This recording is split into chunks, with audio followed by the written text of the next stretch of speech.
It was past midnight in Georgetown. A light rain had begun to fall. It tapped on the windows of gated townhouses, the cloistered shelters of the rich. Now and then, a car would pass, and the young woman would shrink back into shadows on the cobbled street. She had to force herself not to run, not to call attention. Her teeth chattered, and a thin silver cross moved against her throat. The red dress the woman wore was tight and drenched in sequins. It gave little protection against the November cold. The style was at odds with the silver cross and too sophisticated for a slender 28-year-old woman with the wide darting eyes of a frightened child. A phone booth on the corner beckoned.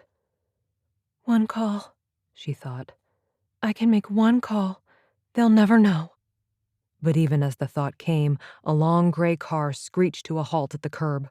She backed up against a wrought iron fence, feeling it bite into her spine. "God, let me be invisible," she prayed. "Hide me, protect me, keep me safe in the shelter of your love." But he had seen her. He stepped from the car. "You left without a coat, Mary Claire. I was worried." His voice was smooth as butter, melting in an August sun. Smooth and practiced, an actor's voice, caressing one moment, reassuring the next. She could almost believe. "Yes!" She tried to laugh, to pretend she had come out only for a walk, knowing the charade was hopeless. "I guess I forgot." He put the fur around her shoulders. Its silky lining was cold, colder than the early winter air.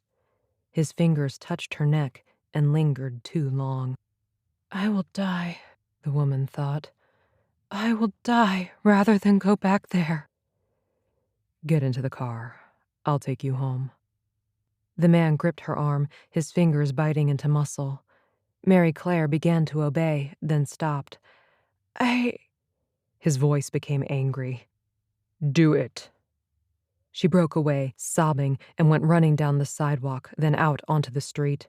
The clatter of her heels was like a spur, urging her on, steel bullets skittering over wet asphalt.